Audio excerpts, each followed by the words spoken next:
Hello दोस्तों, हमारे channel में एक बार आप लोगों का फिर से स्वागत है। आज आप लोगों के लिए लेके आया हूँ क्लास 10th का साइंस का जो चैप्टर संख्या केमिस्ट्री का चैप्टर संख्या 1 लेके आया हूँ। और आपको इसमें 20 में 20 अगर सही हो जाता है तो समझिए कि आपका तैयारी अच्छी है, और नहीं होता है तो समझिए कि आप में कुछ कमी है। ठीक है, तो चलिए क्वेश्चन नंबर 1 कह रहा है कि श्वसन किस प्रकार की अभिक्रिया है। तो श्वसन किस प्रकार की अभिक्रिया है, तो श्वसन है ये उपचयन अभिक्रिया, जो कि ऑप्शन आपको ए में दिया हुआ है। ठीक है, आप खुद से टिक कीजिएगा। इसी तरह क्वेश्चन नंबर 2 है कि CuO प्लस H2 अभिक्रिया Cu प्लस H2। देखिए यहाँ पे जो है ऑक्सीजन का क्या हो रहा है, यहाँ पे Cu ऑक्सीजन का क्या हो रहा है, ह्रास हो रहा है। और हाइड्रोजन का क्या हो रहा है, इसमें देखिए वृद्धि हो रहा है कि हो रहा है कि नहीं हो रहा है।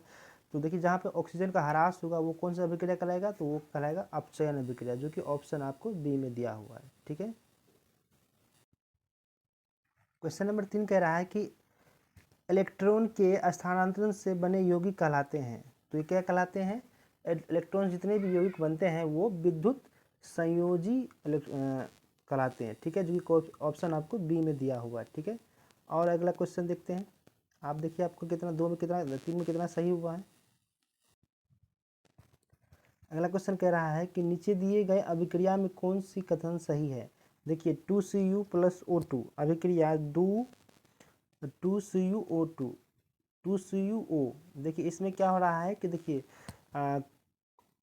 कॉपर जो था वो क्या हो गया, ऑक्सीजन के साथ जुड़ गया। तो ये कॉपर का क्या हो रहा है, कॉपर का ऑक्सीकरण हो रहा है, जो कि ऑप्शन आपको ए में दिया हुआ है। ठीक है, जो कि ऑप्शन किस में दिया हुआ है, तो ए में दिया हुआ है।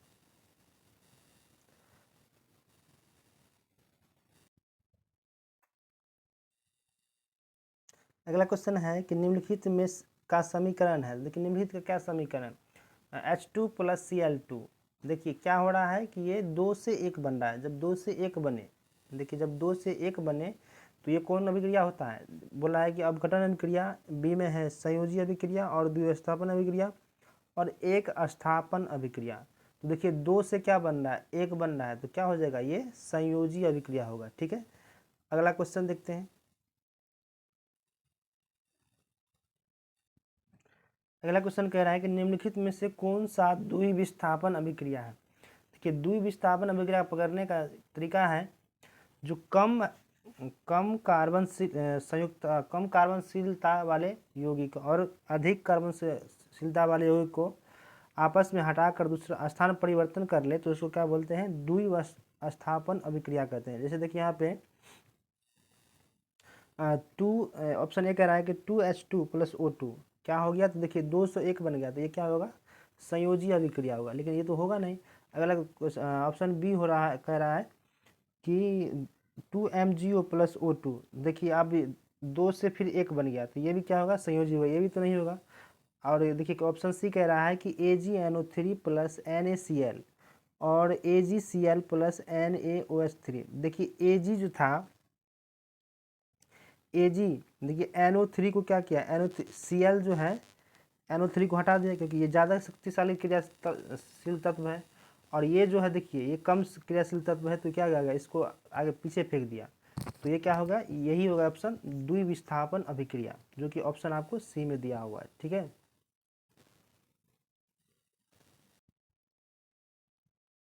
अगला क्वेश्चन कह रहा है कि निम्नलिखित अभिक्रिया में कौन सी विस्थापन अभिक्रिया है।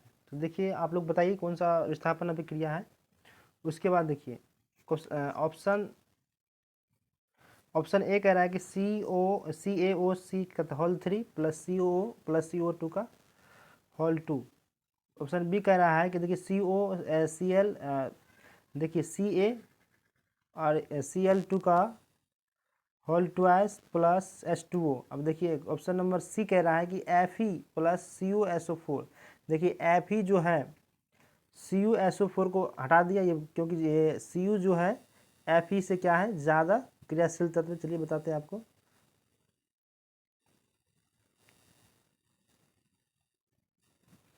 देखिए यहाँ पे Cu जो है Cu जो है Fe से कम क्रियाशील तत्व है। और देखिए यहाँ, और उसके बाद Cu क्या किया, Cu को हटा दिया, Fe जो है Cu को हटाएगा और FeC को SO4 के साथ विस्थापित होगा और Cu भाग के कहाँ आ गया, देखिए यहाँ पे। तो यही जो है इसका ऑप्शन हो जाएगा। देखिए अब वीडियो को आप लोग पॉज करके थोड़ा अपना बनाइएगा, उसके बाद मेरा सॉल्यूशन देखिएगा। क्वेश्चन नंबर 8 कह रहा है कि अवक्षेपण अभिक्रिया से किस प्रकार का लवण प्राप्त होता है। तो अवक्षेपण अभिक्रिया से, देखिए अवक्षेपण मतलब क्या, कुछ शेष जो इसमें अवक्षेप बच जाता है। इसमें मान के चलिए ये सांद्र है और इसमें कुछ कितना, मान के चलिए ये 5 लीटर वाला सांद्र है और इसमें क्या करें 2 लीटर वाला हम कुछ वलय डाल दिए, तो इसमें क्या बच जाएगा कुछ। देखिए इससे जो है ये सांद्र से कुछ ना कुछ इससे तो कम है, ये मान के चलिए 4 लीटर है, तो क्या डालें हम, कम डालें इसमें, तो इसमें क्या बचेगा, कुछ ना कुछ इससे कुछ ज़्यादा है, तो ये अविलय अभिक्रिया कहलाएगा। ठीक है, क्वेश्चन नंबर अगला देखिए। क्वेश्चन नंबर 9 कह रहा है कि निम्नलिखित में कौन सी अपघटन अभिक्रिया का उदाहरण नहीं है। तो देखिए ये भी अपघटन अभिक्रिया का उदाहरण है और ये भी है और ये नहीं है। देखिए ये तो संयोजी अभिक्रिया है, तो ये अपघटन अभिक्रिया नहीं है। ठीक है, और अगला क्वेश्चन देखते हैं।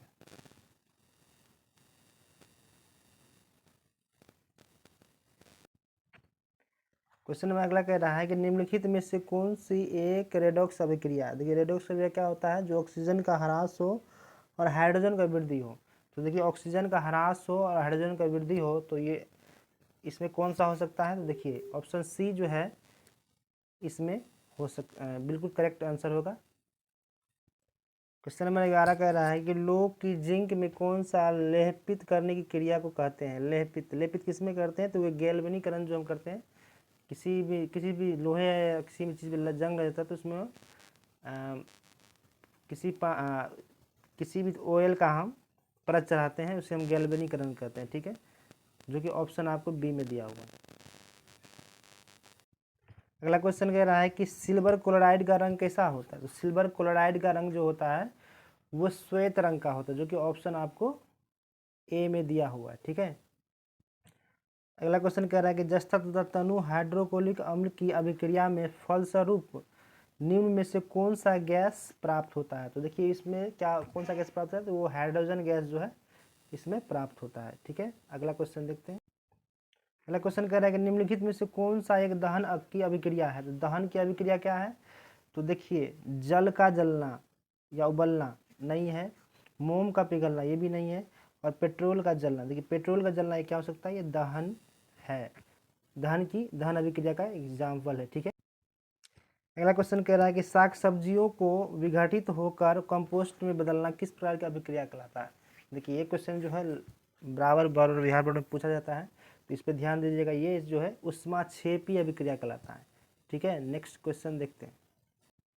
अगला क्वेश्चन कह रहा है कि निम्न में से कौन सा उत्पादक लेड नाइट्रेट को गर्म करने पर प्राप्त होता है। लेड नाइट्रेट को गर्म करने में क्या प्राप्त होता है, तो देखिए NO2 और N2 प्राप्त होता है। ठीक है, लेड नाइट्रेट को गर्म करने पर NO2 और N2 प्राप्त होता है। नेक्स्ट क्वेश्चन देखते हैं।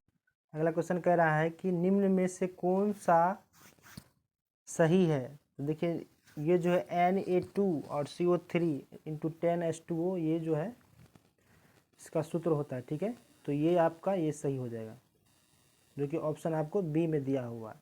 ठीक है, और अगला क्वेश्चन देखते हैं। अगला क्वेश्चन कह रहा है कि निम्नलिखित में अपघटित अभिक्रिया कौन सी है। अपघटित अभिक्रिया जो है ये आपका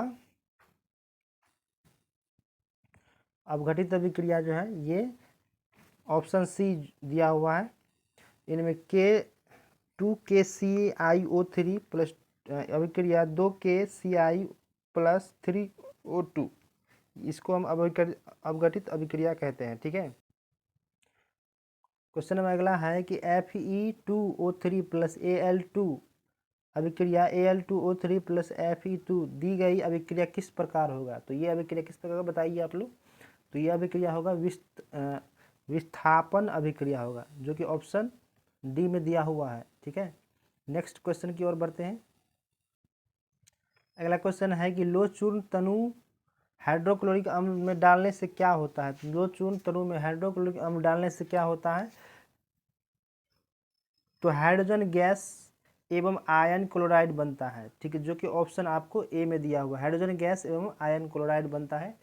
ऑप्शन ए ही आपका राइट आंसर होगा। तो आप बताइए कमेंट में आपका 20 में कितना, 20/20 आया है कि 20/19 है, कितना आपने सही किया है, ठीक है। अगर 20/20 आया है तो समझिएगा आपका पढ़ाई अच्छा चल रहा है, अगर नहीं आया है तो समझिएगा कि आप में कुछ कमी है और इस पर ध्यान दीजिएगा।